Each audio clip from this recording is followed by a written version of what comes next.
Ngayon, sisimulan natin ang istorya sa bayan ng Santa Rosa kung saan nakatira ang mag-asawa nagngangalang Hugo at Ina. Lagi na lang sa tuwing sila ay kakain, pinag-aawayan nila ang paghuhugas ng pinggan. Kung tatanggi si Hugo, ay papagalitan naman siya ni Imelda. Kung ano-anong pangalan at tinatawag niya kay Hugo at kung sasagot, tutugusin naman ni Imelda si Hugo na walis ng buo na kasanayan tawagin ng kanilang mga kapitbahay buknutin si Imelda na kamay. At si Hugo nakaupo. Wala talo. Isang araw, nung malapit na silang matapos kumain, ay bilang idinabog ni Kaugo ang lamesa. Sabay sinabi, Ayoko na magugas ng mga pinggan. At sino? Ako? Aba! Kung araw kong tatrabaho dito, ayoko na magugas ng mga pinggan. dahil sinabi ni Kaugo, tumayo si Kabalda na may wang at hinarap si Kaugo gamit ang kanyang malaking boses. Tinanong niya ang kanyang asawa. At sino? Inuubo. Ang mahuhugas ng mga pinggan. Natakot si Kaugo, nanginig, nakaramdam ng kaba, napahawak siya sa dulo ng mesa, ngiti na ang kanyang asawa ay hindi niya magawa. Binulong niya sa ere ang mga salitang, Ikaw ang babae. Ikaw dapat nagtatrabaho sa bahay. natakot si Kaugo. Anong gagawin mo? Pagkatapos mo nila ng computer, hihiga ka lang. Nahirap kang mahulog. Ako na ang gumagawa ng mga gawain bahay. Lahat inako ko na. Ipaghugas ng pinggan, hindi mo magawa. Trauma, basta hindi ako magugas ng mga pinggan. Dahil sinabi ni Kaugo sa mahabang monologo ni Kamaldang, tinanaw niya ang kanyang walis. Nakita ito ni Kaugo. Sa pagkakataong iyon, alam niya sa na kailangan niya na mag-ihanda ang kanyang sarili sa matagal-tagal na takbuhan. Muling kinuha ni Kamaldang ang walis, itinaas ito at tinabon si Kaugo. Ikaw tamad na lalaki!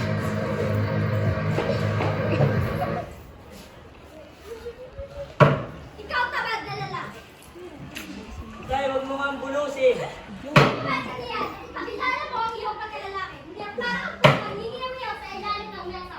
Sandali, may paraan ako sa ating paghugas ng mga pinggan. Ang una magsalita ng kataga, siyang parati maghugas ng mga pinggan.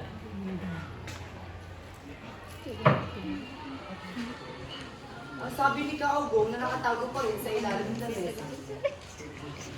Dahil sinabi ni Kaugo, pinapaisip sa dit si Kamaldang.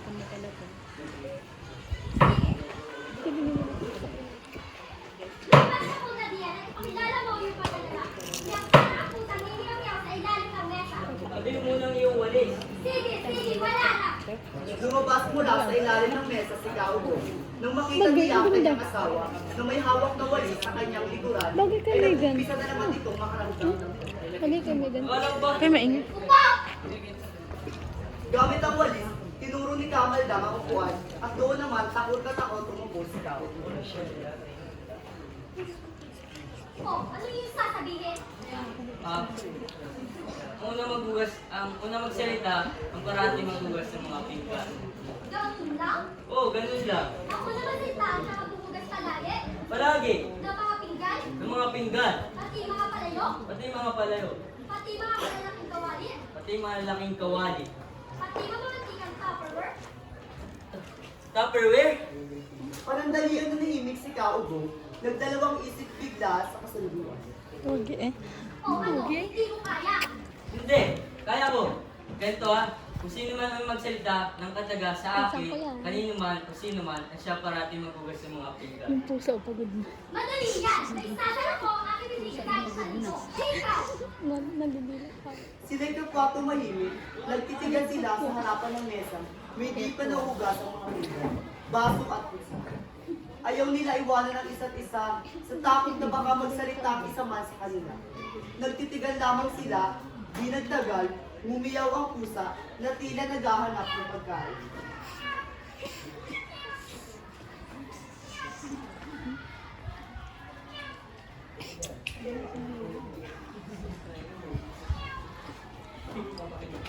Si Sino man kinakaubong at kamaldang ay di nagbigay pansin sa kanyang ina. Lumundag ang pusa sa mesa at dinilaan ng mga tao. Hindi ito sinugaw ng dalawa. Marami nang nagawa ang pusa. Tumalon sa kalan, dinilaan ng mga Tupperware, nahulog pa nga kawali at natapon ang laman. Ngunit ang pagkakas na walang nangyari. Nanatili siyang nakaupo at ganoon din si Kapaldang. Unti-unting lumubog ang araw, ngunit patuloy pa rin silang walang tiguan. Halos nagmumugto na ang kanilang mga mata sa pagtitigan, aba, biglang naluwa ang dalawa. Basang-basa na ng pawis ang kamisita ni Kaugo, pinagpapawisan na rin ang noo ni Kamaldang. Tumuro sa kanyang pisngi at tumatak sa kanyang bibig. Ilang sandali ay biglang tumawag ang kanilang kapitbahay.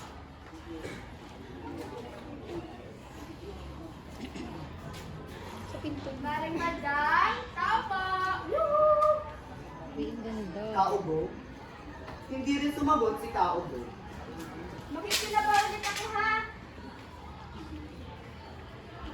Siguro walang tao. Nagtanga ang kapitbahay.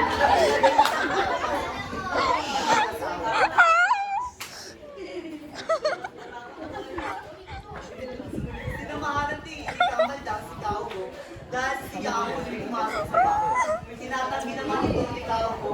Nag-away ang dalawa, ngunit walang boses na lumalabas mula sa kapitbahay.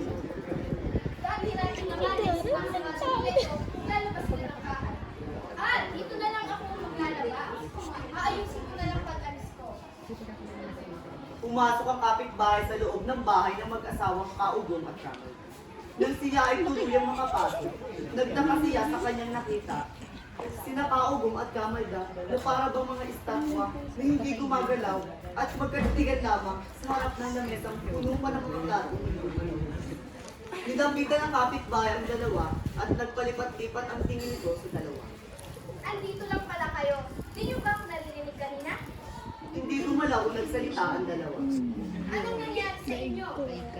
Niyugyug niya ang balikat ni Kaugong, hinayaan naman ni Kaugong na siya ay yugyugin at lalo pang itinigong ang bibig. Sunod na lumapit ang kapitbahay kay Kamaldang. Magsalita ka naman, kumare. Anong nangyari? Niyugyug din niya ang balikat ni Kamaldang hanggang sa itinulak siya ni Kamaldang nang walang salita. May nakain ba kayo ng halasan o nakapagpapipig kaya? Sinubukan muli ng kapitbahay na yugyugin ang balikat ng dalawa, ngunit isa man sa kanila hindi tumayo. Dahil dito, hinintay naman ang kapitbahay sa halip na maglaba ay tumakbo sila na dali palabas ng bahay. Tingnan mo. Sa mga kapitbahay, may masamang nangyari kina Kaugong at Kamaldang. Nagtipon-tipon na lahat sa labas ng bahay. Ano nangyari?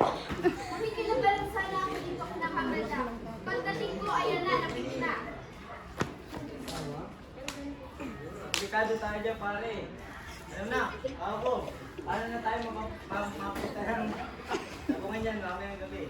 Dahil sa narinig, umiinit ang dugo ni Kamaldang, sinamaan ang tingin si Kaugong at takot na takot dahil nabuging siya sa kanyang pinaplano. Kaya mo yan. True.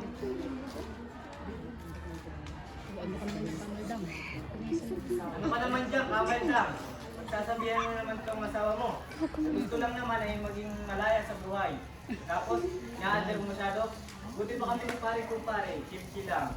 Habang patuloy na ginagalit ng kapitbahay, si Kamaldang, siya naman pumasok ang isang binibini, nakasuot ng simpleng bestila, ngunit may dala-dala ng mahaling bag, na galing lang ng mga Pinisoria. Oh, what's happening? Ay, Shala, when she spoke to me. Duko, my love. Alalang-alala na nilapitan ni Binibini, si Kaugo, dinapit-tapit ang pisngi nito, niyakap na silid, na Oh! Kung kanina ay galit na ito, lalo pa itong nagalit sa mga Si Bea to, si Bea to, si Bea. Pare, ba't hindi ka nagsasalita? Nang pinapakain ko siya sa'yo? Ito na nga yung sinasabi ko eh. Bibig ko, kapag ang Bibig ko. asawa mo, Barbecue. hindi kita mapakainin ng kahit anong nakakalasang pagkain. Kahit sa buong umaga, tanghali, gabi, ay nagsasalita ka pa rin. Kahit sa pagtulog ay nagsasalita ka pa rin. Yung puwit na yun. Bibig ko. Malis ka nga dyan, hindi ka nakatulong eh. Paano ang nangyayari sa dalawang ito? Alin na pa tayo dito? Sige si pare. Nag-aaway ng usap, hindi pa rin sila nagsalita. Tama ka dyan, pare. Gusto lang na natin sila sa ito. Umarang player. At pula siya, ang bayan.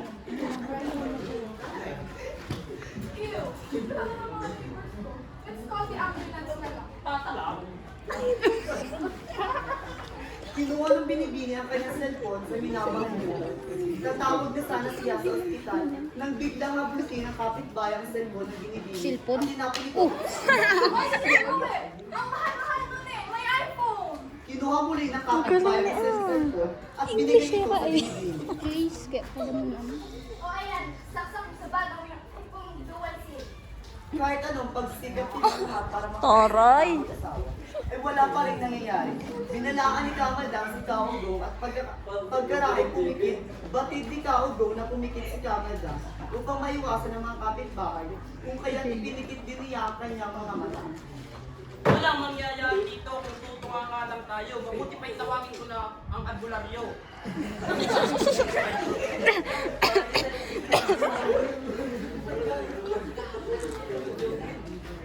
O asan na ang albularyo? Ito na, parating na. Hindi nagtagal at sa wakas ay dumating na rin ang albularyo mula sa kabilang bayan na si Manguma. Hindi yung Sousa, medyo may katandaan na rin ito at may daladalang bayo. O kahit anong lalagyan, inilapag niya ito sa harap ng mag-asawa.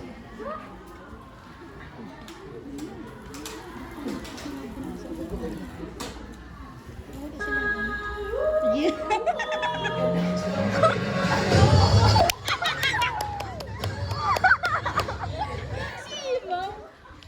Simaw!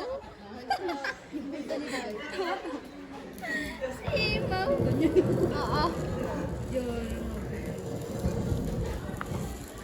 Unang kita ko pa lang sa dalawang ito. Alam ko na, sigurado ako. Kinukulang sila. Isa itong kulang. Manong, ano pong gagawin natin para bumalik sila? Minamanong mo ba ako? Hindi ako isang manong. Master. Master ang tawag sa akin. Ate mo na itong albularyo. Tahimik ka. Wala kang natutunan. Si Diba? Nakaway ako.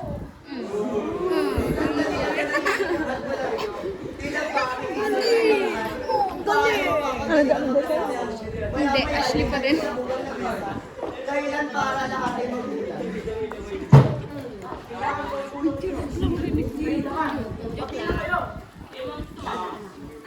Master.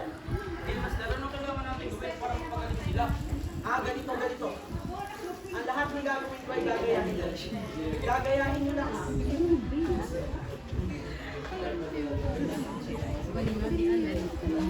Nagsimula ang ritual ng albularyo, pinaghawak-hawak niya ang kamay ng lahat at sasabihin ng albularyo ang siyang sasabihin din ng lahat. Simulan nyo na ang isang ritual. Ang bulaklak, papasok ang master, may dalang. Magagamot.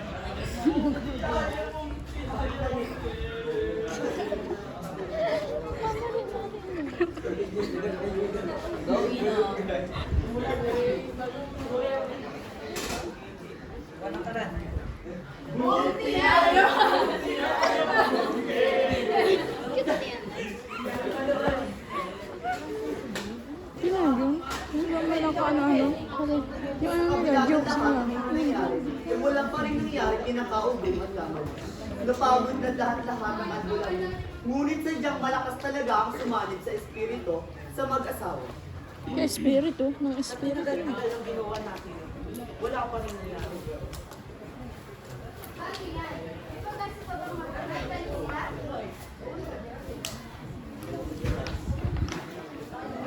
Huwag kayong mag-alala. Hindi ako magpapatalo sa mga espiritu yan. Mayroong inilabas ang albularyo mula sa bayo na kanyang daladala. Iniaalis niya ang mga plato na kalagay sa lamesa sa harap ng mag-asawa at inalapag ang lahat ng mga kagamitan niya. Nilabas niya isa-isa ang lahat ng laman ng kanyang bayo. Ito ang albularyo ng mag-asawa. Sinimulan muli ng ritual. Bitchinata. Pero ngayon habang isinasagawa ang ritual, sinawsaw niya ang kanyang hituturot sa gamot ng kanyang ginawa at minarkahan ng krus ang noon ni Kaugong, na tila ay walang naramdaman. Sunod naman kay Kamaldang na hinila ang hituturo ng albularyo at pinipilit na ulit-ulit na tinatawag ng albularyo ang pangalan ng dalawa. Hanggang sa sumapit ang gabi sa naiintakutan ng bayan.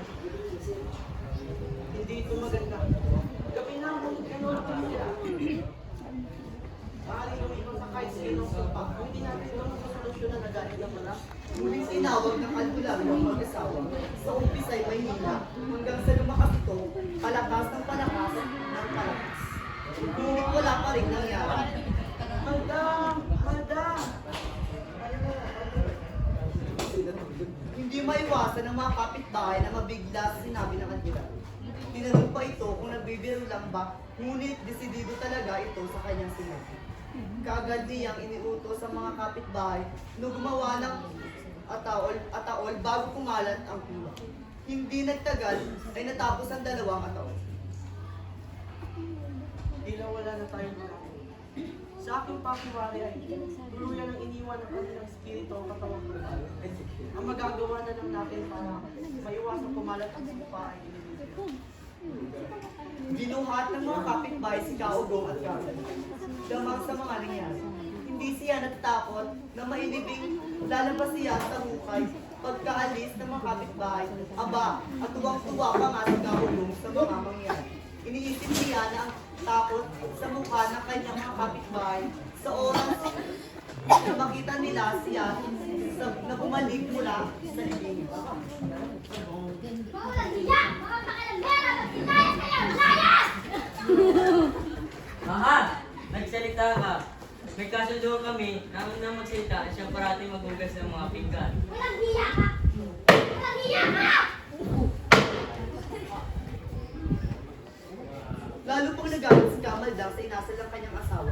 Kaya kinuha niya ang walis upang ihambalo sa mga kapitbahay. Pusa, hindi na at ganun nakalis. din sa kanyang asawa. Namatay na. Naabot Dapat na- nagitla mo lang yung pusa eh. Nay! Yes! Di na ako makapaghugas ng mga pinggan. Freeze! At dahil doon, sunduan ng mag-asawang Kaugong at Kamaldang, ating natunghayan kung bakit ang mga babae ay naghugas ng mga pinggan. At diyan nagtatapos ang ating istoryaan.